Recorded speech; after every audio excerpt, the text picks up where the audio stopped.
Olá a todos, hoje a gente vai falar sobre positivismo sociológico e utilitarismo. No caso do utilitarismo, eu só vou dar uma pincelada básica aqui. Na verdade, nos dois casos, porque é um tema muito exaustivo e é necessário uma bibliografia grande, né, para lidar com isso de uma maneira mais pontual. Porém, eu vou traçar aqui uma síntese baseado no livro História da Filosofia, volume 5, tá, do Giovanni Reale, e também no Abagnano, que é a enciclopédia. O Abagnano eu vou usar por conta de definir alguns termos importantes do ponto de vista mais crítico, como é o historicismo e a historiografia, sendo o historicismo, digamos, em termos gerais, de certo modo um ramo ali, né, da historiografia, do qual o positivismo é, de certo modo, também um representante.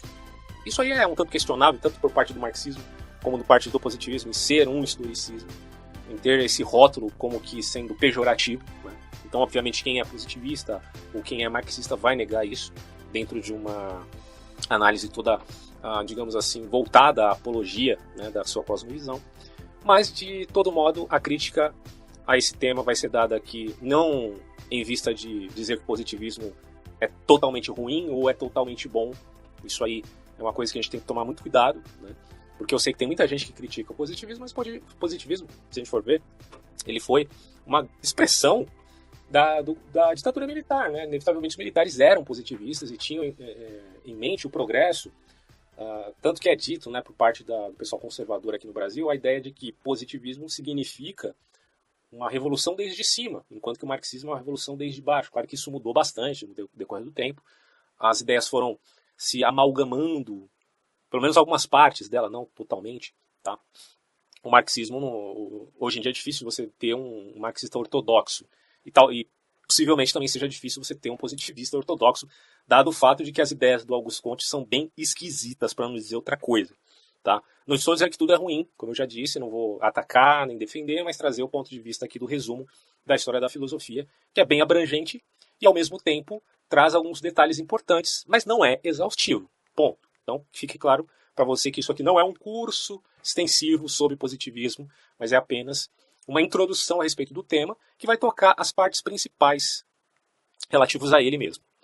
Ok. Estou fazendo esse vídeo, inclusive, antes de esquecer, né, pelo pedido do GPXNA Brothers. Acho que é assim que fala. Bom, ele pediu insistentemente para fazer esse tema, né, para falar desse tema. Era algo que eu já estava pensando em falar também, porque vem de encontro a tudo que eu tenho dito no canal, né, em termos de filosofia, de história, de teologia, de política. Quer dizer, o positivismo realmente é uma corrente de pensamento que tem que ser abordada, né, diante de tudo que já foi dito aqui no canal. Até porque os meus vídeos sempre são muito grandes, né, cara? Eu sei que isso é chato pro pessoal. Por isso que eu, às vezes, tento evitar fazer vídeo assim a cada 2 dias ou toda semana, porque fica muito chato para quem não gosta muito de estudar. Para quem gosta é tranquilo. Eu sei como é que é isso, porque, poxa vida, quando eu tenho tempo eu vivo assistindo palestra, vivo assistindo aulas, né? E geralmente essas aulas têm 1h30, 2 horas, e para mim isso é tranquilo. Mas tem gente que não gosta, né, cara? Tem gente que precisa qualquer esforço a mais em via de uma elevação intelectual, não que isso signifique que eu seja um intelectual, pelo amor de Deus. Uma coisa não tem nada a ver com a outra, tá? Mas cansa para ele demais, né? Então, mas eu também não tô aqui para agradar ninguém, né? Então, o resumo do positivismo, minha abordagem aqui, mediante a obra do Reale, é o resumo do resumo do resumo já. Né? Você vê como que a coisa aqui é muito extensa. Tem gente que fala, pô, mas você fez uma síntese a respeito da guilhotina de Hilme. Que síntese é essa de 1 hora? Cara, 1 hora é muito pouco perto do que o assunto, digamos assim, demanda, tá? Então, desculpa, mas é inevitável. Eu posso até fazer vídeos curtos de 5 minutos, 10 minutos. Vou até tentar fazer isso agora que eu tô com mais tempo aí. Tô parado por enquanto, né? Inclusive eu pediria para vocês, por favor, quem puder, isso aí obviamente é uma coisa que não custa nada, né, cara? Você verificar os anúncios aí, tocar nos anúncios, né, do AdSense para me dar aquela força básica aí, né? Eu não tô pedindo dinheiro. Eu até tentei fazer uma campanha aí no Apoia-se, mas deu um problema lá no site, aí eu acabei ficando com preguiça de resolver e tá por isso mesmo. Depois eu resolvo isso, mas enquanto não resolvi, peço que você clique nos anúncios aí, dá aquela força, né, pro canal aí, para que eu possa pelo menos pagar minhas continhas aqui que eu tenho, infelizmente. Bom, vamos lá. Falando sobre positivismo em termos sociológicos, de uma maneira geral. O positivismo, segundo Reale, é um movimento de pensamento que dominou parte da cultura europeia em sua expressão não só filosófica, mas também, veja só, política, pedagógica, literária, desde 1840, isso aqui, até os inícios da Primeira Guerra Mundial, já no século XX. Bom, os traços de fundo do ambiente sociocultural que o positivismo interpreta, exalta e favorece, são os seguintes: uma substancial estabilidade política, o processo de industrialização e desenvolvimentos, por vezes portentosos, bela palavra essa, né, da ciência e da tecnologia também. Tá? E ele meio que vai fazer uma diferenciação aqui das duas coisas, tecnologia e a ciência. O marxismo vai interpretar de modo muito diferente a Revolução Industrial e seus males, certo? E os positivistas não ignorarão esses males, bom que se diga aqui, só que eles tinham uma confiança muito forte na ciência e principalmente no espírito científico. Aí quando a gente fala espírito, é em termos de disposição mental, certo? Ou seja, a tendência à perspectiva positivista, cientificista. É claro que o cientificismo vai ser maior em uma ala do que em outra, vai depender, claro, de cada região, de cada país, de cada pensador desses respectivos países. Então, os positivistas não vão ignorar esses males, eles tinham confiança na força da ciência e no espírito científico, que era, ao ver deles, mais que adequado para repor em seu lugar todo o corpo social. E aí a gente tem os representantes mais influentes do positivismo, que é bom citar aqui para que você tenha, pelo menos, essa visão, né, dos autores que compõem esse ponto de vista. Dentre eles, o principal, que a gente pode considerar aqui, Augusto Comte, que nasceu em 1798 e morreu em 1857, ele era francês. Depois a gente pode citar, na Inglaterra, o John Stuart Mill, ele nasceu em 1806 e morreu em 1873. O Herbert Spencer, que nasceu em 1820 e morreu em 1903. Ambos, né, são britânicos. Você tem também autores como Jacob Moleschott, acho que é assim que pronuncia, e também o Ernest Haeckel. Ambos são da Alemanha, certo? E também um autor italiano. O nome dele aqui é Roberto Ardigò. Enfim, esses são os autores principais dessa corrente de pensamento. E aí o Reale diz, embora se inserindo e se desenvolvendo em tradições culturais e filosóficas diferentes, aí você tem racionalismo cartesiano, iluminismo na França, tradição empirista, utilitarismo e evolucionismo na Inglaterra, naturalismo, renascentismo na Itália. Quer dizer, você vê que as influências do positivismo são essas. Mas o positivismo ele mostra em suas manifestações traços comuns que permitem fixar suas ideias como um movimento cultural abrangente. E aí você tem o positivismo como uma reivindicação daquele que fala a respeito do primado da ciência. Ou seja, para o positivista, em linhas gerais, o único conhecimento válido, veja só, é o conhecimento científico. Isso aqui é extremamente problemático já. Né? Isso aqui já dá um baita de um debate. E aí acontece o seguinte, que o único método para ele, para que a gente possa adquirir conhecimento, seria mediante as ciências naturais. E esse método consiste no encontro de leis causais e em seu controle sobre os fatos. Tá? É uma coisa muito baconiana, diria. Tal método deve ser aplicado também ao estudo da sociedade, claro que com uma determinada adaptação, como vai explicar posteriormente Augusto Comte. E aí a gente chamaria isso de sociologia. Portanto, o verdadeiro pai da sociologia, poderíamos dizer, não é o Karl Marx, mas é o Augusto Comte. E outra coisa é que passo a passo, com o primado da ciência como instrumento, e aí a gente pode chamar aqui de instrumento cognoscitivo, né, ou seja, que tem o poder ou a capacidade de conhecer de fato as coisas, nós temos uma exaltação, uma exacerbação da ciência como esse único meio capaz de resolver, no curso do tempo, todos os problemas da humanidade e dos problemas sociais, enfim, anteriormente sofridos pela humanidade mesma. Isso aqui é muito problemático, cara, se a gente for pensar. Né? Principalmente se a gente for fazer uma abordagem aqui, um tanto introdutória, sobre a questão relativa à teoria do caos. Né? Eu estou falando isso porque eu estava assistindo recentemente uma palestra do pastor Ricardo Gondim. Ricardo Gondim é um cara que, se eu não me engano, ele foi... ou ele faz parte, ou fez parte, não sei ao certo agora, atualmente, mas ele estava naquele grupo chamado Teologia Integral. Acho que é assim, né? Teologia Integral que fala. Bom, enfim, ele é um protestante, obviamente é um pastor, só que ele tem algumas ideias fora essa questão política, que eu discordo completamente dele, Eu acho que a abordagem dele em termos existenciais a gente pode até repensar, né? E ele estava explicando um pouco sobre essa questão da teoria do caos. E só para te dar uma pincelada, para fazer um contraposto aqui à ideia positivista, para a gente tentar fazer um bem bolado. Vamos lá. A teoria do caos é o seguinte. Segundo o que nos disse aqui o caro pastor, se é que ele é pastor ainda, não sei ao certo, essa é uma teoria que começou com meteorologistas. Né? Quem sabe mais profundamente a respeito da teoria do caos, me corrija se eu falar alguma coisa que não tem muito a ver, tá? Eu estou falando muito por cima, só para deixar aqui registrado o pensamento e o comentário. Bom, um desses meteorologistas, ele pensou assim, ó, se em 1940 eu tenho X de tecnologia e posso prever o clima em determinada quantidade de dias, né, digamos 3 ou 2 dias e tal, será que no ano 2000, tendo X ao quadrado em quantidade de tecnologia, eu conseguiria prever o clima com maior antecedência? Porque o crescimento tecnológico é um crescimento, desde a Revolução Industrial, exponencial. Tá? Bom, a pergunta que ele fez em outros termos é a seguinte: nós podemos aumentar o nosso grau de previsibilidade proporcional ao nosso aumento tecnológico? Ou seja, grau de previsibilidade em termos de prever, né, aquilo que vai acontecer. No caso aqui da meteorologia, saber se, por exemplo, lá em 2040, num determinado dia, eu diria, bom, aquele dia vai chover ou não vai chover, ou o clima vai estar quente, frio, etc. Os meteorologistas, nesse caso, chegaram à conclusão que isso era basicamente impossível, certo? Porque nós podemos ter um grau altíssimo de tecnologia, e isso só tende a aumentar. Aliás, se a gente for pensar, sei lá, em 2050, a tecnologia vai ser muito superior ao que nós temos hoje em 2018, tá? Mas mesmo assim, isso não vai garantir previsão perfeita de determinados dados, justamente por causa do colossal montante de fatores que podem gerar alterações, mas que não são possíveis serem detectados, tá?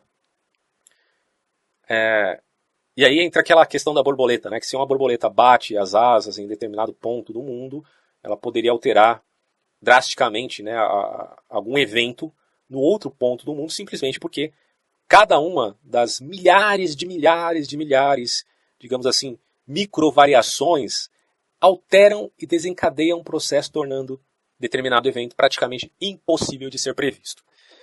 Bom, mediante esses fatos, né, você pensar que pode dar conta de todos os problemas humanos mediante o crescimento, ainda que exponencial, da ciência, é, infelizmente, algo que não é verossímil, certo? Então pensar nesse quesito é realmente interessante. E mais do que isso, se nós pensarmos nos filósofos da suspeita, eu estou tentando refutar aqui o Comte antes de abordar as ideias dele, desculpem, tá? Mas é que eu não quero perder a deixa, vocês vão entender ainda melhor a ideia do Comte.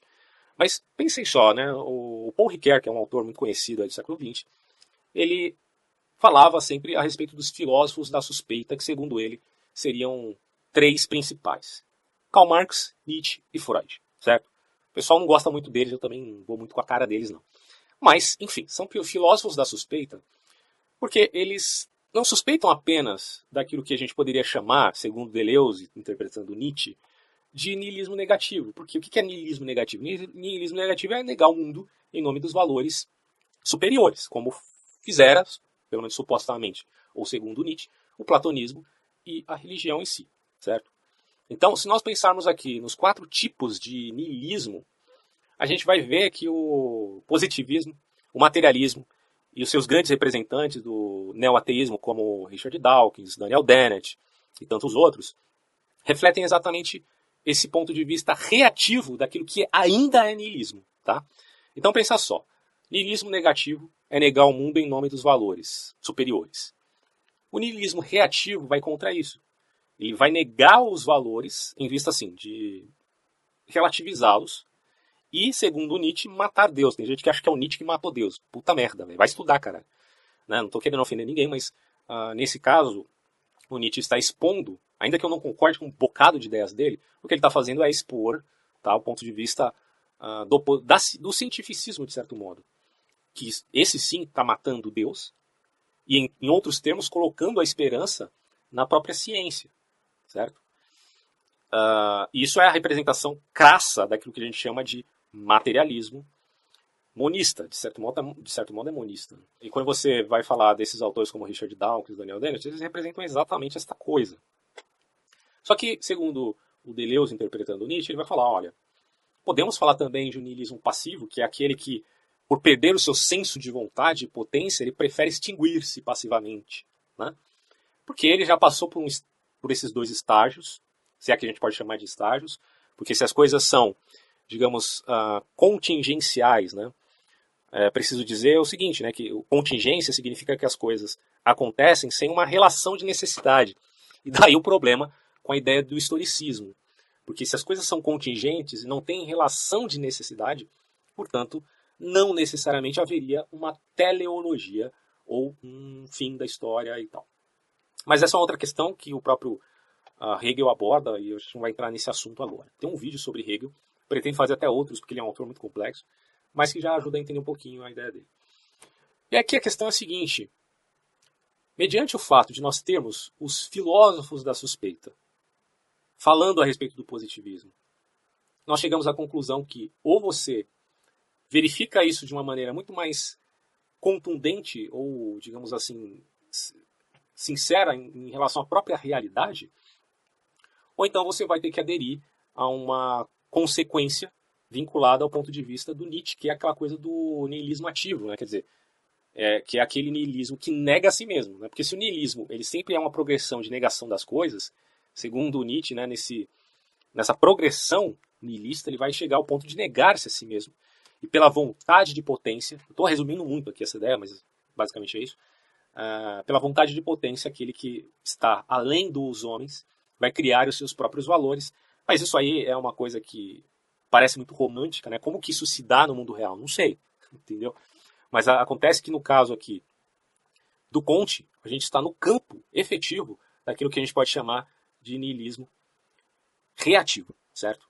Há controvérsias? Há controvérsias. Mas essa é uma leitura dos filósofos da suspeita, que sequer são religiosos, veja. Ou, no caso, a gente sabe também que o positivismo foi desafiado pelo marxismo e vice-versa, mas, de qualquer maneira, os dois representam uma abordagem que pode até ter algum ponto positivo, mas que também tem pontos negativos, e a gente tem que avaliar isso de acordo com cada um deles, e não achando que um, por ser errado, faz do outro certo, né? Toma cuidado com isso, né? Tem gente que acha que quando compara duas coisas, uma será certa e a outra errada, né? Há a possibilidade de duas coisas estarem erradas, ou duas coisas estarem certas em algum aspecto, uma vez que você não pode compartimentar o conhecimento, cara. O conhecimento não pode ser colocado numa caixinha, né, e todo o resto ignorado. A realidade é um todo, ela não está compartimentada. Quando a gente faz o processo analítico, a gente que está fazendo recorte, beleza? Mas quando a gente vai para a realidade não tem recorte nenhum, né? Então, é importante tomar cuidado com essas cosmovisões muito radicais, essas grandes narrativas muito fechadas. São sempre problemáticas, né? E isso aconteceu com os dois casos, tanto no positivismo quanto no marxismo, em termos sociais, que eu digo, né? Bom, vamos continuar aqui. O Reale vai falar sobre desenvolvimentos da sociedade e progressos da ciência na época do positivismo. Então a gente já deu um resuminho, vamos falar aqui mais profundamente. O positivismo ele representa um movimento composto de pensamento que dominou grande parte da cultura europeia e em suas manifestações filosóficas, políticas, pedagógicas, historiográficas e literárias. Então todos esses campos foram tocados pelo positivismo desde 1840 até 1914, período aí começo da Primeira Guerra Mundial.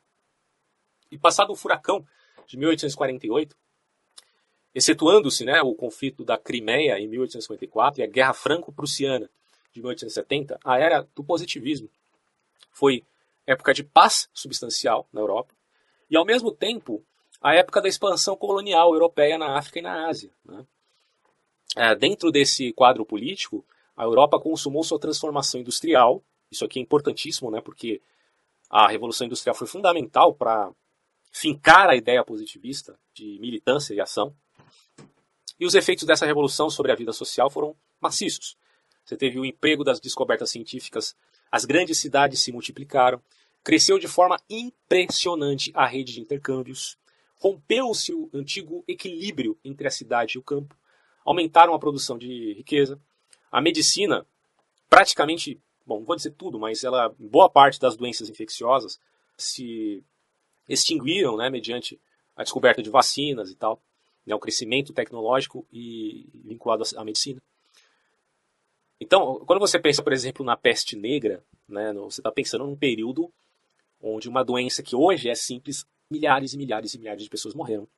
Então, mediante aquilo que ocorreu na Revolução Industrial e do ponto de vista positivista, você vê que a medicina ela cresceu grandemente e isso trouxe aquele otimismo conhecido, né, do niilista reativo, aquele cara que acha realmente que a ciência dará conta de todos os males da humanidade. Porque, de fato, boa parte desses males a medicina conseguiu debelar, como no caso das doenças infecciosas, por exemplo. Não foi só o crescimento vinculado à medicina, mas também em várias outras áreas, né? Isso a gente tem que reconhecer, não dá para negar. Mas não significa que, por causa disso, por causa de ter acabado esses flagelos da humanidade, até porque outros flagelos surgiram e a própria medicina tem dificuldade em lidar com eles, né?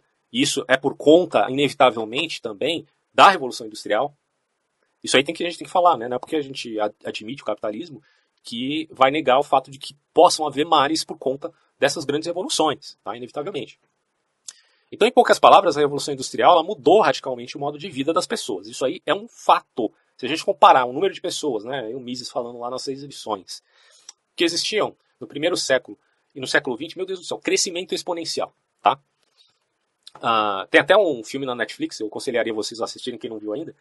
Eu não lembro muito bem o nome, então, na verdade não é um filme, é uma série, que é o Manifesto Unabomber.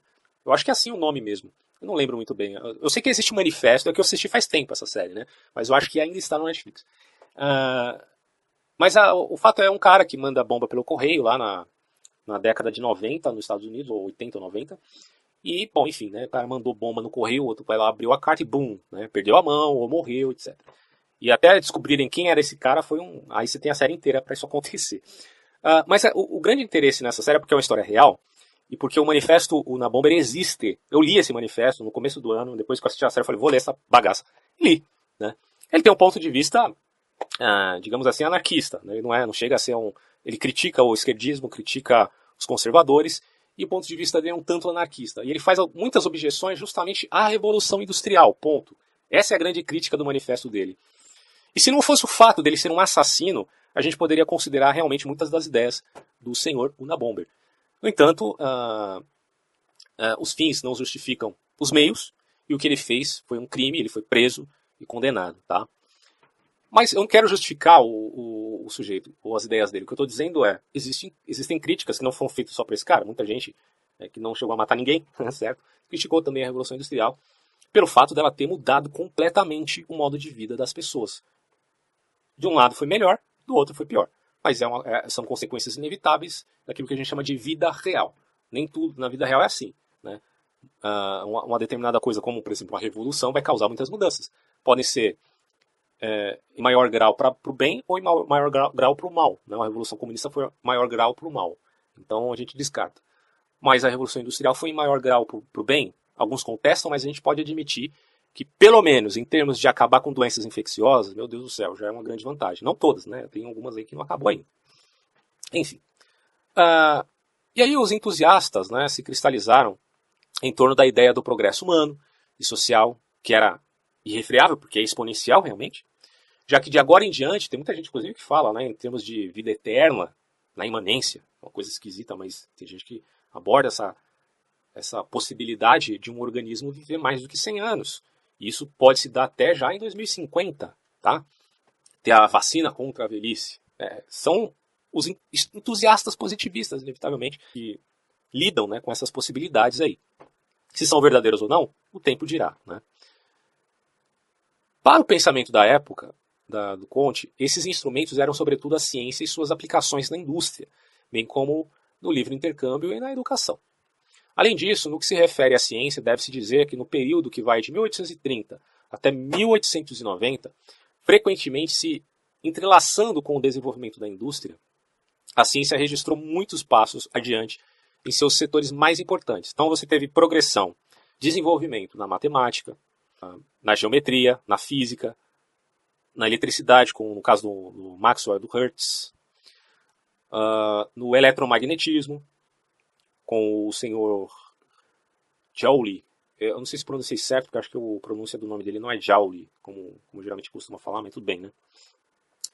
Dentre outros. E você também teve progressão na química. Em outras áreas também, como a microbiologia, você teve o Pasteur e os seus discípulos obtendo êxito estrondoso em relação a essa ciência. Tem também o desenvolvimento da fisiologia, da medicina experimental. Foi a época também da divulgação da teoria evolucionista de Charles Darwin. Então, você vê que foi um boom de conhecimento muito grande por conta desse período de entusiasmo positivista, tá? Que não se refere apenas, claro, ao Auguste Comte. É uma coisa que vai para todos os lados. E os projetos, diz o Reale aqui, tecnológicos, encontraram os símbolos que lhe deram mais vigor em termos de continuar a sua revolução positivista, entre aspas, que é o da Torre Eiffel, lá em Paris, e do Canal de Suez. O Canal de Suez estava, inclusive, assistindo um vídeo sobre esse assunto, e é interessante quando você pega aqui o significado do que representou, né, esse canal feito artificialmente pelo homem, porque até então isso nunca tinha sido feito. Foi uma grande representação de projeto tecnológico para a época. Bom, substancial estabilidade política também. Quer dizer, o processo de industrialização e o desenvolvimento da ciência e da tecnologia constituem os pilares do meio sociocultural que o positivismo interpreta, exalta e favorece. É bem verdade que os grandes males da sociedade industrial não tardarão a se fazer sentir, ao que o Reale falando. Você tem desequilíbrios sociais, lutas pelas conquistas de mercado, condição de miséria do proletariado, exploração do trabalho na época principalmente da Revolução Industrial.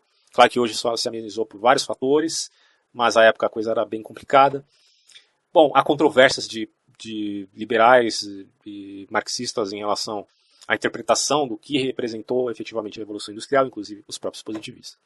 Mas esses males eles serão diagnosticados principalmente pelo, claro, como vocês sabem, o marxismo, em direção diferente, logicamente, da interpretação positivista, que, embora não ignorando, isso é importante dizer, de modo nenhum esses males que foram gerados, os positivistas não negavam isso, mas eles pensavam que logo esses males poderiam sim desaparecer com mais progresso, porque eram fenômenos transitórios, justamente por causa desse crescimento do saber, tanto da educação popular quanto da riqueza do mundo. Isso não deixa de ser de ter pelo menos um elemento de verdade aí, né? Porque houve sim crescimento exponencial em todas essas áreas, inclusive na riqueza, certo? A ideia de Thomas Malthus era completamente errada, porque se a gente for pensar que o crescimento exponencial da população acabaria com os alimentos do mundo, isso nunca aconteceu, porque a riqueza também cresceu proporcionalmente até mais do que a população. Tá? Mas tem gente que passa fome, como é que você pode falar isso? Bom, isso não tem nada a ver com a teoria de Malthus. Isso é um problema político de cada nação especificamente, né? De como que ela conduz a economia do país e tem todos os problemas relativos àquela determinada região, certo? Continuando. Os representantes mais significativos do positivismo, como a gente já viu aqui, é o Auguste Comte, o John Stuart Mill, o Herbert Spencer, o Rodrigo Ardigó, dentre outros. Então, o positivismo ele situa-se em tradições culturais diferentes, isso é importante salientar também. Você tem a tradição francesa, como no caso do Auguste Comte, que inseriu-se no racionalismo, certo? Que vai desde lá do Descartes até o iluminismo na Inglaterra, e se desenvolveu inserindo-se na tradição empirista e utilitarista, entrelaçando-se em seguida com a teoria darwiniana da evolução. Você vê que a coisa vai longe aqui, meu caro. Agora, na Alemanha, ele assume a forma de cientificismo e de monismo materialista, tá? Que é o que eu tinha falado aí antes. Já na Itália, ele aprofunda suas raízes no naturalismo renascentista, embora dê seus frutos maiores, dada a situação social da nação, recém-unificada, né, no campo da pedagogia e também na antropologia criminal. Interessante, né? Bom, apesar de tais diversificações, o positivismo ele apresenta traços comuns que nos permitem sua identificação como movimento de pensamento, certo? Tendo seus pontos positivos e pontos negativos. Então, primeiro, desculpe. Diversamente do idealismo, o positivismo ele reivindica o primado da ciência. O Marx é cientista. Não. Aqui, a ideia é reivindicar, segundo o positivismo, o primado da ciência. Eles têm o primado da ciência, não o marxismo. Só que o marxista vai dizer, mas eles são ideólogos, porque eles não fomentam a luta de classes, mas na verdade defendem, né, os interesses da burguesia. Vocês lembram lá do marxismo que eu falei no vídeo sobre Marx e Engels? Se não viu ainda, veja lá. Bom, e eles vão dizer, né, os positivistas, nós conhecemos somente aquilo que a ciência nos dão a conhecer. Porque o único método de conhecimento é a ciência natural, ora bolas. Então a gente só pode conhecer aquilo que a ciência natural nos dá. Esse é um tremendo do radicalismo, né? Porque como você vai conhecer, então, o que é ética? Como é que você vai trabalhar esse tipo de coisa? Ah, daquilo que é útil. Aí entra o utilitarismo, a gente vai ver depois isso.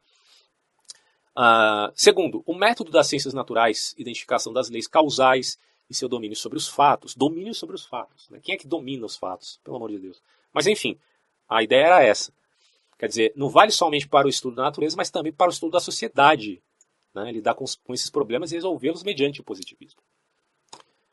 Por isso, entendida como ciência dos fatos naturais, que são as relações humanas e sociais, a sociologia é fruto qualificado do programa filosófico positivista. E a gente vai ver isso fortemente no Augusto Comte. O positivismo não apenas afirma a unidade do método científico, e a unidade. Aí eu já conclamo vocês assistirem o meu vídeo sobre Thomas Kuhn, né, que ele vai falar que, se de um lado você tem na religião o dogma, e na política o idealismo, bom, na ciência você vai ter o paradigma. E a ciência ela é feita, na verdade, de rupturas. Não tem essa de unidade, né? Exalta a ciência como o único meio em condição de resolver os problemas, como uma unidade. Não é bem assim. Na verdade, não é assim de modo algum, né? Claro, isso segundo Thomas Kuhn, há críticas também. Bom, e aí a ideia de que o positivismo vai resolver todos os problemas humanos e sociais e que até então haviam atormentado a humanidade. Algumas coisas, a tecnologia, o crescimento do conhecimento exponencial nos auxiliou muito, isso aí sem dúvida nenhuma, mas não significa que vai resolver todos os problemas. Isso aí, como disse, mediante a teoria do caos, para resolver determinados problemas você vai ter que ter um poder de previsibilidade. E se não há possibilidade de nós termos esse poder com a tecnologia atual e fazendo, digamos assim, um cronograma, né, em termos de elevação exponencial dessa tecnologia até determinado tempo, não conseguir prever determinados eventos, então isso ainda é utopia. Ah, mas será que daqui a 1000 anos a tecnologia vai estar tão avantajada que a gente vai ser quase como deuses? Né? A gente não, né? Quem vivia naquela época. Bom, eu não posso falar disso porque eu não tenho o poder da previsão. Aí a gente ainda está lidando com o conceito de uma hipótese de previsibilidade, que a gente não tem hoje. E como é que a gente vai poder dizer que vai ter isso amanhã, mesmo daqui a 1000 anos? Né? É como eu falei, dado um montante de milhares de variáveis, é praticamente impossível você prever um evento, como no caso uma simples questão relativa ao clima de determinado dia no futuro. Né? Quem dirá acontecimentos relativos à sociedade, né? Aí já é outra história. Mas enfim, há uma névoa no futuro, né? Essa aqui é a verdade. Bom, outra questão aqui. Consequentemente, a era do positivismo é época perpassada por otimismo geral, ponto pacífico, que brota da certeza de progresso irrefreável, por vezes concebido como fruto da engenhosidade do trabalho humano, e por vezes, ao contrário, visto como necessário e automático, rumo a condições de bem-estar generalizado em uma sociedade pacífica e penetrada pela solidariedade humana. O fato de que a ciência seja proposta pelos positivistas como o único fundamento fundamento sólido, né, da vida dos indivíduos e da vida associada, de ela ser considerada como uma garantia absoluta do destino progressista da humanidade, e de positivismo se pronunciar como se fosse a divindade, né, no caso de identificar o fato e controlar os fatos, induziu alguns estudiosos a interpretarem o positivismo como parte integrante da mentalidade romântica. Né? Romantismo em termos, obviamente, de movimentos, né, que existiram no decorrer da história. Somente que, no caso do positivismo, seria exatamente a ciência a ser finitizada. Assim, por exemplo, o positivismo de Comte, diz Kułakowski, contém uma construção oniabrangente de filosofia da história, que se consuma em visão messiânica, inevitavelmente. Essa interpretação, porém, não impediu que outros intérpretes vissem no positivismo temas fundamentais tomados na tradição iluminista, como a tendência de considerar os fatos empíricos como a única base do verdadeiro conhecimento, a fé na racionalidade científica como solução dos problemas da humanidade, ou ainda a concepção leiga da cultura, entendida como construção puramente humana, sem dependências em relação a pressupostos e teorias teológicas. E aí, mediante um ponto de vista relativo à teoria do caos, a gente poderia pensar sim da necessidade da fé num mundo como o nosso, né?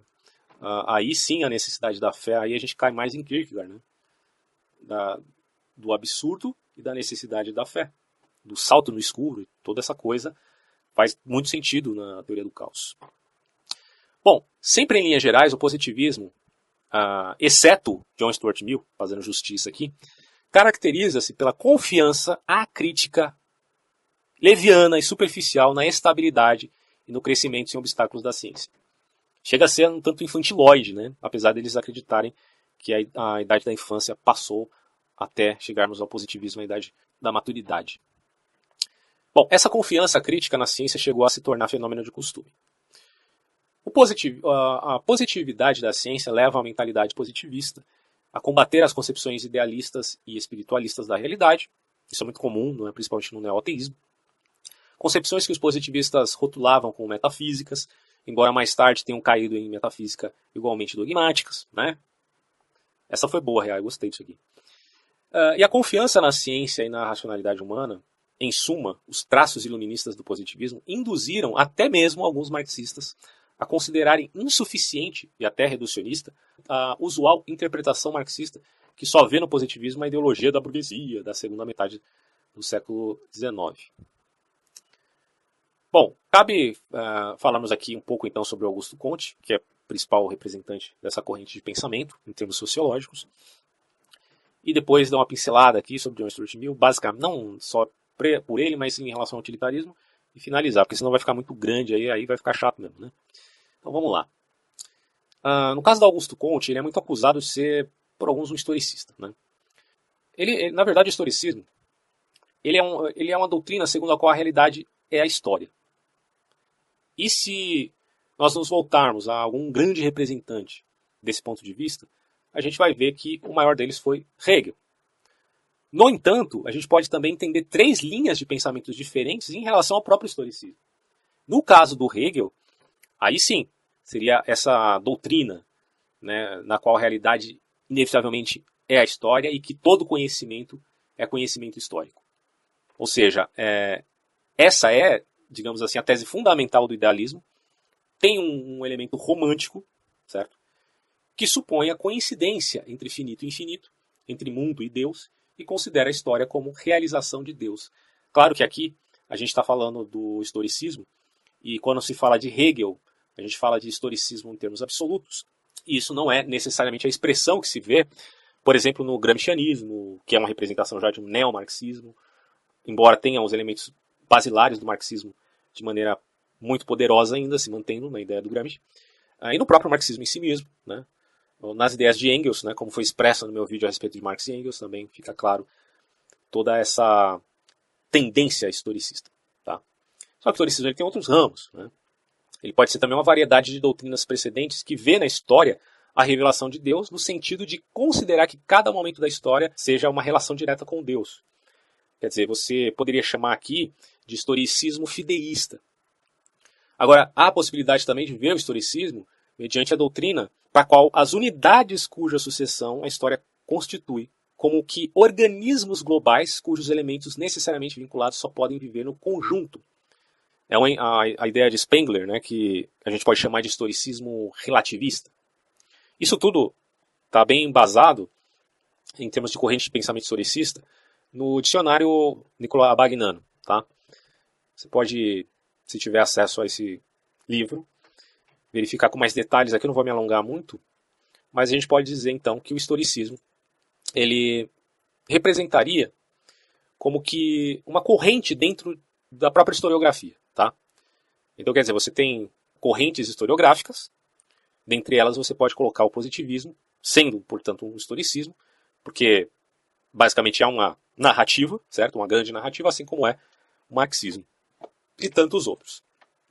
Mas eu não vou entrar muito no mérito dessa questão, porque senão não vai dar nem para falar aqui do Augusto Comte. Então vamos começar aqui falando desse autor, que é o mais importante do vídeo. Ele tem 3 estágios, tá?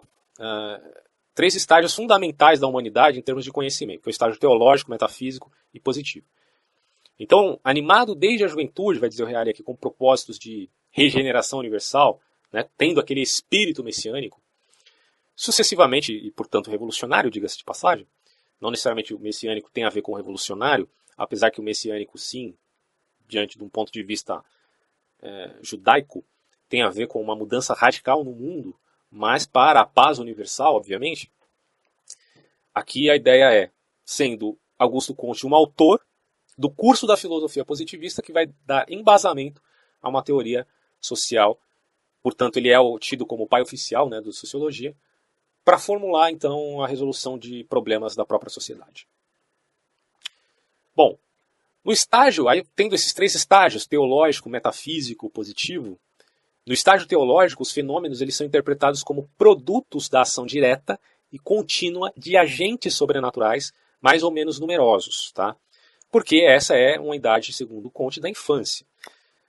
E nesse período, você interpreta a realidade mediante mitos, fábulas, não necessariamente são mentirosas, mas elas representam uma progressão, tá? Por ser a idade da infância, onde a criança precisa de muita fantasia, alimentá-la profundamente, para chegar a um estágio onde ela consiga lidar, enfim, com questões mais abstratas e depois com a maturidade da relação com a própria ciência. Agora, no estágio metafísico, são explicados com referência às essências, ideias, forças abstratas, as questões relativas, por exemplo, àquilo que se vê na filosofia clássica, tá? No entanto, no estágio positivista, é o estágio positivo do homem, ele procura descobrir com o uso bem combinado do raciocínio e da observação as leis efetivas de sucessão e de semelhança que presidem ao acontecimento dos fenômenos. Aí você entra no cientificismo, de certo modo. Então o objetivo da ciência é a pesquisa das leis. E isso por causa do fato de que apenas o conhecimento das leis, dos fenômenos, pode evidentemente levar-nos na vida ativa a modificá-los para a nossa vantagem. Ciência de onde previsão, e previsão de onde ação. E aí o Reale fala uma coisa interessante, que na esteira de Bacon e de Descartes, o Comte afirma que será a ciência que fornecerá ao homem o domínio sobre a natureza. Né? Vocês lembram? Eu tenho um vídeo que eu falo sobre Francis Bacon, e ele diz exatamente isso, né? A capacidade do homem de, enfim, dominar a natureza. Comte queria chegar a esse estágio. Dominar o clima, né? E tal. Que é, de certo modo, uma utopia. Mas tem muita gente tentando fazer isso. Tem governos inteiros tentando fazer isso. Não é novidade para ninguém. O positivismo é a ala do pensamento, digamos assim, em termos ideológicos, que domina a mentalidade dos grandes grupos empresariais ou econômicos ou das grandes famílias, né, milionárias do mundo. A ideia deles é, obviamente, fazer uma revolução de cima, não de baixo. Bom, por conseguinte, é indispensável conhecer a sociedade para poder resolver os seus problemas. Eis então que Comte propõe a ciência da sociedade, que é a sociologia, como física social, que tem como tarefa a descoberta das leis que guiam os fenômenos sociais, assim como a física estabelece as leis dos fenômenos físicos. Daí a comparação e o título de ser uma física social. E ele faz isso por meio das observações e comparações. A física social ou sociologia divide-se em estática social e dinâmica social. A estática social estuda as condições comuns que permitem a existência das diversas sociedades no tempo. A sociabilidade fundamental do homem, a família, a divisão do trabalho e a cooperação nos esforços e uma infinidade de outras coisas. A lei fundamental da estática social é a da ligação entre os diversos aspectos da vida social do sujeito, político, econômico, cultural e por aí vai. Já a dinâmica social, que é a outra esfera desta disciplina nova, né, chamada física social, ela compreende o estudo das leis de desenvolvimento da sociedade, a lei fundamental da dinâmica social e a dos três estágios que a gente já citou. E nós temos aqui um exemplo de aplicação dessa lei, que Comte vai chamar de feudalismo. Quer dizer, o feudalismo é o estágio teológico, inevitavelmente. A revolução, que começa com a reforma protestante, ele vai enfiar o protestante no meio aqui, e termina com a Revolução Francesa, seria o estágio metafísico. Já a sociedade industrial é, portanto, o estágio positivo. Tá? O que começou no feudalismo, quer dizer, determinado pela esfera teológica, termina na sociedade industrial, vide Revolução Industrial, já no estágio positivo, supondo que seja um estágio de maturidade, entre aspas, né? A gente sabe que isso aí não tem necessariamente uma concatenação, mas ele está fazendo isso de maneira a dar valor à sua cosmovisão. Entre as crenças, a sociologia é a mais complexa, diria ele, uma vez que na hierarquia estabelecida por Comte, e que quer ser uma ordem lógica, histórica e pedagógica, pressupõe a biologia, a qual pressupõe a química, que por sua vez pressupõe a física. E nessa perspectiva, a filosofia deve determinar exatamente o espírito de cada... A filosofia, na verdade, serve exatamente para isso, no caso do pensamento do Comte. Determinar exatamente o espírito de cada ciência, descobrir suas relações, reassumir, se possível, todos os seus princípios próprios em número mínimo de princípios comuns, conforme, claro, o método positivista. A regeneração da sociedade, que sobre a base do conhecimento das leis sociais, Comte propõe no sistema da política positiva, e assume formas de uma religião, e aí entra a loucura dele, né? Onde Deus se substitui à humanidade, quer dizer, Deus é substituído pela humanidade, e o amor de Deus é substituído pelo amor na humanidade. Isso aqui é muito parecido com a ideia do Feuerbach também. Humanidade que é o conjunto de todos os homens vivos, dos mortos e dos que devem ainda nascer. Os indivíduos se regeneram dentro da humanidade como as células de um organismo. Os indivíduos são produto da humanidade. Esta deve ser venerada como outrora o eram os deuses pagãos. Mas a loucura não acaba aqui, né? A loucura começa agora, olha só. E fascinado pelo universalismo do catolicismo, Comte propõe sua religião da humanidade como cópia da ordem da Igreja Católica, com dogmas, filosofia positiva, leis científicas, batismo secular, sabe-se lá o que é isso, crisma secular, sabe-se lá o que seria isso, com templos leigos, meu Deus, cara, institutos científicos, né, que seriam os templos leigos, e um papa positivo, que vigiará o desenvolvimento da indústria e a utilização prática das descobertas. Haverá nomes novos para os meses e para os dias, né? Até o nome dos meses e dos dias mudarão. E vejam vocês, senhores, a mulher é considerada o anjo da guarda positivista. Eu só concordo nele nisso aqui. Não, o resto é loucura.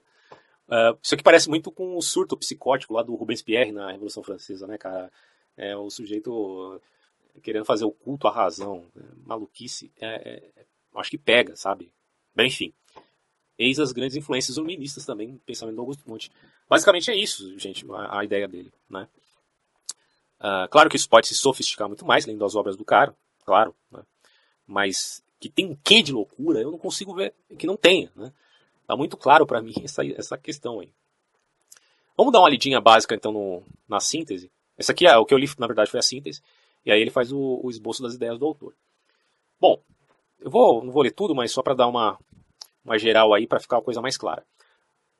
O Augusto Comte, ele foi o fundador do positivismo francês, então. Nasceu em 1798, em Montpellier, uma coisa assim. De família modesta. A família dele, inclusive, era católica e monárquica. Ele foi discípulo e secretário, e depois discípulo antagonista do Saint-Simon. Inclusive, tem um vídeo que eu falo sobre a esquerda hegeliana e sobre o socialismo francês, no caso, o socialismo francês representando o Saint-Simon. Um deles, né, era o Saint-Simon, vocês podem acompanhar lá também. E ele foi aluno também da famosa École Polytechnique. E aqui não devemos, diz o Reale aqui, esquecer a função do modelo da École Polytechnique, que ele explica anteriormente, mas eu não li aqui, então depois a gente vê isso. Bom, ele teve suficiente familiaridade com a matemática, foi leitor dos empiristas ingleses, como no caso de Derrida, do D'Alembert, dentre outros. Só que depois ele vai falar, né, que por higiene mental ele vai ler menos o possível, esses caras. Então, é mais ou menos isso. Bom, ele foi o pai oficial da sociologia, como já falou, e em certos aspectos o expoente mais representativo dessa orientação de pensamento. Em seu itinerário intelectual e moral, o Comte escreve, aí ele diz o seguinte, né, nas palavras do Comte, ó, ainda aos 14 anos eu já sentia a necessidade fundamental de uma reestruturação universal. Vê que o Messias baixou no sujeito aqui. Mas não é só universal, não, é política e filosófica. ao mesmo tempo, sob o impulso de salutar crise revolucionária, cuja fase principal precedera no nascimento. A influência luminosa de uma iniciação matemática recebida na família, desenvolvida felizmente na École Polytechnique, fez-me instintivamente pressentir a única via intelectual que podia realmente conduzir a essa grande renovação. Né? Aí ele acrescenta que em 1822 ele via, claro, seu projeto filosófico sobre a inspiração constante da minha grande lei relativa ao conjunto da evolução humana, individual e coletiva, que é essa coisa que a gente leu aí, né, a lei dos 3 estágios. Né? Ele fala, trata-se da lei segundo a qual a humanidade, conforme o psique de cada homem, passa por 3 estágios. O teológico, o metafísico e o positivo. Ele levou realmente a sério essa ideia aqui. E escreveu Comte no curso de filosofia positivista. Estudando o desenvolvimento da inteligência humana, desde sua primeira manifestação até hoje, creio ter descoberto uma grande lei fundamental. O cara realmente ficou entusiasmado com essa lei, é isso que ele chama de lei. Né? Essa lei consiste no seguinte, cada uma das nossas concepções principais, cada ramo de nosso conhecimento, passam necessariamente pelos 3 estágios teóricos diferentes. O estágio teológico ou fictício, o estágio metafísico ou abstrato e o estágio científico ou positivo. Né? Isso acontece, inclusive, no indivíduo, só que ele transpõe, né, do individual à sociedade. Né? Quer dizer, uma criança precisa de fantasia, precisa de mito, precisa lidar com essas coisas.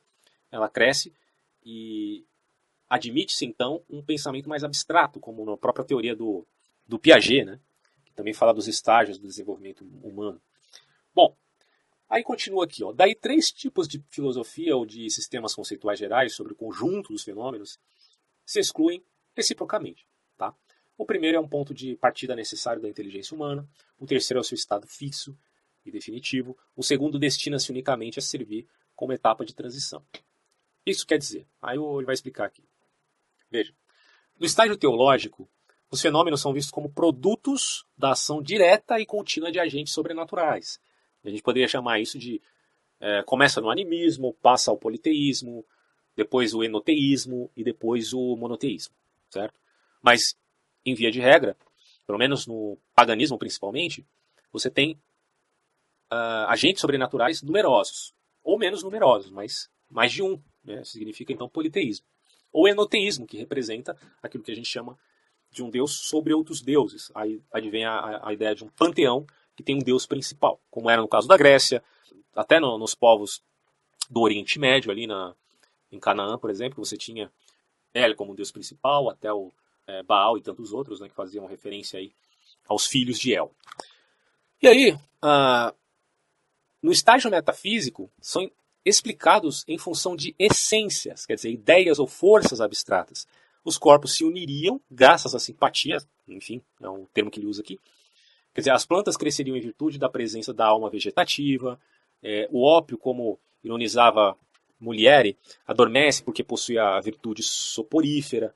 Então, quer dizer, é o estágio que você avançou um pouco, mas ainda está, digamos, na adolescência, né, do pensamento.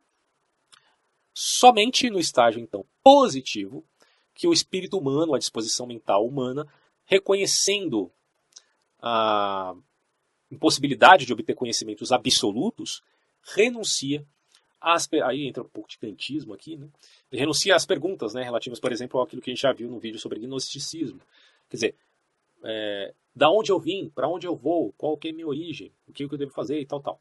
Então, segundo Comte, no estágio da maturidade, ou do materialismo, né, o homem renuncia a esse tipo de pergunta, não sabe qual que é o destino dele em relação ao universo, ou quais as causas íntimas dos fenômenos para procurar somente, para procurar e descobrir, quer dizer, a questão numérica.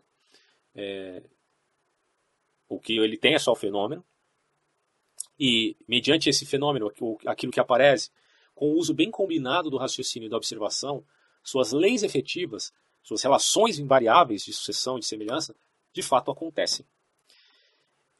Essa, portanto, a lei dos 3 estágios, e é o conceito-chave, tá, da filosofia do Comte. Parece que o Reale também fala que o Comte não chegou a conhecer nem o Jean-Baptiste Vico, que é aquele cara que procurou estabelecer um estatuto científico, né, para o estudo da história, e nem mesmo Hegel. Né? Ele fala aqui, até sem conhecer Vico e Hegel, Comte constrói com sua lei dos 3 estágios uma grandiosa filosofia da história, e se apresenta como o mecanismo de toda a evolução da humanidade. Isso é muito curioso, né? Sem conhecer esses dois autores, que são ícones, digamos assim, do pensamento historicista, ele fundamenta uma ideia similar. Quer dizer, similar em termos historicistas, mas totalmente diferente no aspecto estrutural. Bom, aí ele vai falar um pouco sobre a doutrina da ciência. A filosofia positiva deve submeter a sociedade a rigorosa pesquisa científica, já que somente uma sociologia científica pode ser considerada como a única base sólida para a reorganização social, que deve encerrar o estado de crise em que se encontram há longo tempo as nações mais civilizadas. Isso aqui entra muito globalismo, né? Quando você fala de globalização, você está falando, pelo menos o termo geralmente é usado em questão econômica, em livre comércio. Quando você fala de globalismo, você dá a ideia, na verdade, de uma perspectiva mais vinculada à política, à unificação de valores, de ideias, de conceitos. Isso aí promulgado fortemente pela ONU, né? Não é novidade para ninguém isso. Tem muitos ideais globalistas ali. Se isso vai se suceder ou não no mundo, ninguém sabe. Mas a ideia positivista é exatamente essa, né? Quer dizer, há um sentimento messiânico muito forte nesse tipo de idealismo. O mais que eu posso ler aqui sobre Comte? Aqui, ó, a lei é necessária para prever e a previsão é necessária para a ação do homem sobre a natureza, afirma Comte, dizendo, em suma, ciência, logo previsão, previsão, logo ação. Essa é a fórmula simples que expressa de modo exato a relação geral entre ciência e arte, tomando esses dois termos em sua acepção total. Isso aqui é a palavra dele mesmo. E aí o Comte, baseado em Bacon e Descartes, como a gente já tinha dito, pensa que a ciência é que deve fornecer ao homem o domínio sobre a natureza. E, no entanto, ele não é, em absoluto, da opinião que a ciência essencialmente e por sua natureza esteja voltada para os problemas práticos. Tá? Então, enfatizamos isso aqui no vídeo. O Comte não é da opinião de que a ciência, essencialmente por sua natureza, esteja voltada para problemas práticos. Na verdade, ele é claro sobre a natureza teórica dos conhecimentos científicos que ele expressa, distinguindo claramente dos conhecimentos técnicos práticos. Então ele distingue ciência como natureza teórica e conhecimentos técnicos em termos práticos. Ele faz essa distinção, beleza? A esse respeito, chega a citar uma consideração do autor aqui, nem vou falar o nome desse cara porque vai ser difícil pronunciar, então vamos deixar para depois. Dizendo, né? O marinheiro, preservado do naufrágio, graças à observação exata da longitude, deve sua vida a uma teoria concebida há 2000 anos antes, por homens de gênio que tinham em vista simplesmente especulações geométricas. Curioso isso. Mas o Comte também não é empirista do tipo antigo, certo? É aquele cara que cuida somente dos dados, de fato, e exclui as teorias. Ainda no curso da filosofia positiva, a gente pode ler nas palavras dele o seguinte: nós reconhecemos que a verdadeira ciência consiste essencialmente de, primeiro, leis, e não mais de fatos, meramente, embora estes sejam indispensáveis para o seu estabelecimento e sua sanção. Então, a pura erudição consiste em fatos sem lei. A verdadeira ciência, no entanto, consiste em leis controladas com bases nos fatos, certo? E a esse controle, com base nos fatos, exclui, portanto, da ciência toda a busca de essências e causas últimas metafísicas. E aqui nós temos efetivamente um grande rompimento, por exemplo, com o aristotelismo, ou com o ponto de vista ontológico mesmo. Né? É a total supressão da ontologia aristotélica. Quer dizer, esse controle com base nos fatos, como diz Reale, exclui da ciência a busca das essências e a causa última metafísica. Isso aqui é problemático, gera polêmica e grandes debates. Né? Essas ideias do Comte sobre a doutrina da ciência vai influenciar os pensadores posteriores em virtude de sua clareza e validade, né, colocada nas suas obras. De qualquer modo, porém, já em alguns trechos do curso de filosofia positiva e depois sobre o sistema político positivo, as obras dele, o Comte enrijece sua imagem de ciência quase a ponto de absolutizá-la. Né? Aí começa a ficar complicado a admitir as suas ideias. Ele condena, por exemplo, pesquisas especializadas, inclusive experimentais, condena o uso excessivo do cálculo em qualquer pesquisa científica, cuja utilidade, né, digamos assim, utilidade não seja evidente. O termo utilidade é bem importante aqui para a gente traçar, porque o utilitarismo está muito vinculado ao positivismo. Por isso, em sua opinião, deve-se confiar a ciência não aos cientistas, mas aos verdadeiros filósofos, ou seja, a todos os que estão dignamente dedicados ao sacerdote da humanidade. O desenvolvimento posterior das ciências desmentiu essa ideia de Comte, obviamente, né? Claro. Além disso, um conhecimento que hoje parece inútil, pode se tornar muito necessário amanhã, isso aí é provado historicamente falando. Entretanto, no sistema de Comte, um saber estável e bloqueado está em função de uma ordem social estável. E aí a gente tem a questão da sociologia como física social, que abordamos aí de uma maneira sintética e agora de uma maneira mais detalhada. Para passar de uma sociedade em crise para a ordem social, há necessidade de saber, certo? E o conhecimento é feito de leis provadas com base nos fatos. Desse modo, é preciso encontrar as leis da sociedade que quisermos resolver, se a gente realmente quer, né, resolver essas crises e prever o desenvolvimento futuro da convivência social. E o prever aqui é muito problemático, como eu já disse antes. Portanto, para a sociologia, através do raciocínio e da observação, é possível estabelecer as leis dos fenômenos sociais, como a física pode estabelecer as leis que guiam os fenômenos físicos. Isso aqui é um outro grande problema, né? Como é que você vai comparar um fenômeno social com um fenômeno físico? Mas a ideia é, temos que encontrar as leis dos fenômenos sociais. E o Comte, aí ele vai dividir, como a gente já falou, a sociologia ou, em outros termos, física social, em estático social e dinâmico social. Bom, eu vou passar aqui por um gráfico que o Reale fez, que eu acho que dá para explicar claramente a questão aqui e a ideia geral do Comte. Olha só o que ele fala. A crise em que se encontram as nações mais civilizadas pode ser vencida, segundo ele, apenas mediante uma reorganização social, em cuja base deve estar a física social, a sociologia científica, tá, que é basicamente a mesma coisa, e construir tal ciência é a tarefa da filosofia positiva. Então a filosofia positiva, já nesse estágio, é essencialmente metodológica e científica. Descobre as relações entre as diversas ciências, reassume seus princípios próprios em número mínimo de princípios comuns e determina exatamente o espírito de cada uma das 6 ciências fundamentais. Quais são? Matemática, física, biologia, astronomia, química e sociologia. E elas estão dentro da ordem que eu acabei de dizer, respectivamente, né? Em ordem decrescente por generalidade e em ordem crescente por complicação. O que isso quer dizer? Se nós falarmos de ordem decrescente, é de trás para frente, né? Então, sociologia de ordem decrescente em termos de generalidade. De sociologia até matemática. Mais geral e menos geral.